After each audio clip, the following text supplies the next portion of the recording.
America is a human brotherhood, or it is chaos. My name is Markus, and it's an absolute pleasure to have a moment of your time. Ladies and gentlemen, America was built on a foundation of core values: life, liberty, the pursuit of happiness, and equality. This is a place where we distinguish ourselves from any other nation on earth. The notion that this democracy is one of the people and for the people. The Electoral College, however, is an unfair voting system, and it must be reformed so that each American's voice counts equally. Your vote might not count as much as you thought it did. In fact, while a democracy supports the general will of the people, the Electoral College does the opposite. Now, I would not advise you to take my word for it. How about we all just look at history? President Bush won the election against Al Gore in 2000, yet Al Gore had 500,000 more popular votes than President Bush.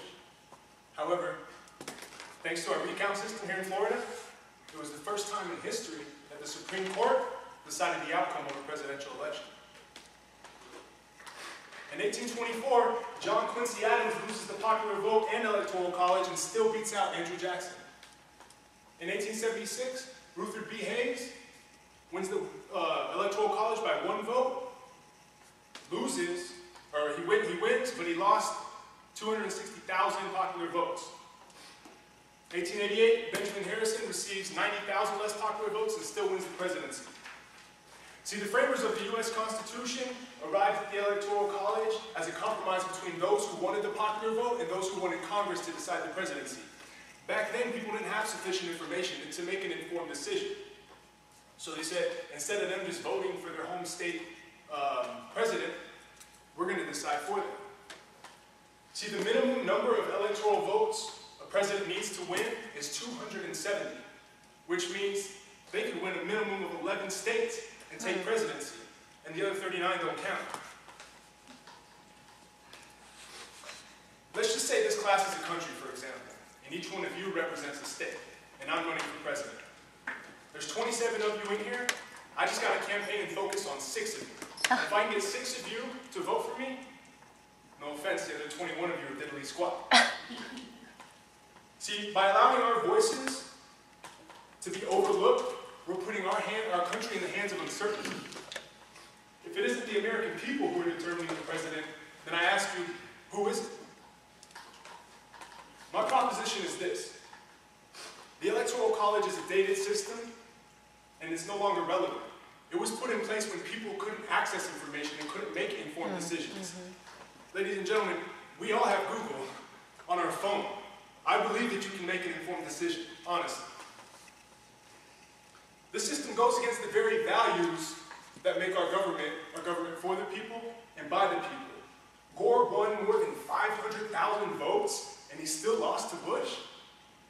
Those were 500,000 people whose voices were completely overlooked. Is that because they're from North Dakota? Or maybe Wyoming? The future of this nation lies in our hands, and what we do today directly affects the outcome of tomorrow. Call me crazy, call me a radical, call me an idealist, but I believe that every vote should count equally. I stand behind the belief that the American people should elect the President of the United States. I encourage everyone with us here today to stand up for what you believe is right. Look within yourself and decide your own truth. Uncle Sam wants you. Us in this classroom, we want Uncle Sam. My goal today is not to create a revolution or to have you leave the classroom and form coalitions to start fighting the system. My goal is to spark your consciousness so that when you leave here with a thought. Is this system flawed? Is there room for growth? Can there be improvement? And if I can reach you to that extent, then my job here is done.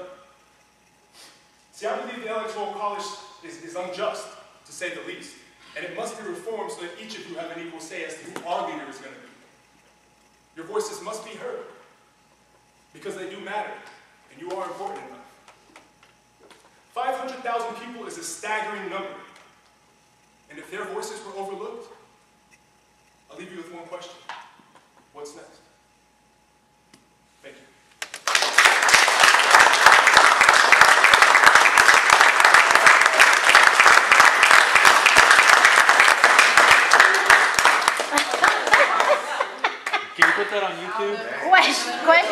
Markus. That's how you wrap it up, boy. Can you record that and put it on YouTube? It's recorded. I just recorded it. What do you mean? Is that Just okay? sure, how Can you hear it? Yeah, you can hear Okay, it. you Yeah, can hear it. I yeah. put that on YouTube. What do you think would be the biggest challenge of actually doing this, of getting rid of the Electoral College and having just representative, popular vote? I think the biggest challenge in the beginning is that that you spark everyone's consciousness. Because I don't think that people necessarily know that the Electoral College isn't fair. So once everyone understands that, look, there's so many cases in history where this hasn't worked out and it's a dated system. It's for when people couldn't read and write, that then it might start to change, but then the next big step is convincing Congress. Because they did put an act in motion and they had like 364 votes to like 34. I don't know the numbers for sure, but it was like crazy how many people were in favor of reforming the Electoral College. It went to Congress and it got shut down. So I think it's just about it becoming like a common thread, common knowledge. Yeah. All right. Any other questions? Disputes? Dave, Great. So My bad. Gabriel. when did they put it into effect, like the Electoral College? Like this was set up with the Constitution, or was this after? Like, Right, the framers of the U.S. Constitution. Yeah. And that was really, they did it, our founding fathers were not all that, they were not all that trusting of the average citizen, which is why we don't have a direct democracy, even though, ideally that was what they would have wanted. Even Thomas Jefferson didn't necessarily see that working. So yeah, they put it into place because people weren't necessarily as educated and they weren't to be trusted in making these decisions. And so, yeah, but I definitely agree that, yeah. Back then, people were very fickle and changeable. Whoever offered the most amount of money to anybody would win the popular vote. I don't know. It That's makes any sense. different. I definitely see What happens That's any today? different. Yeah. This kind of, you weren't here when Caitlin was talking about the midterm elections, but that was one of the big things, was just being informed. The more informed that you are, the more you're willing to actually, yeah. All right. Thank you, Markus. Thank you, guys.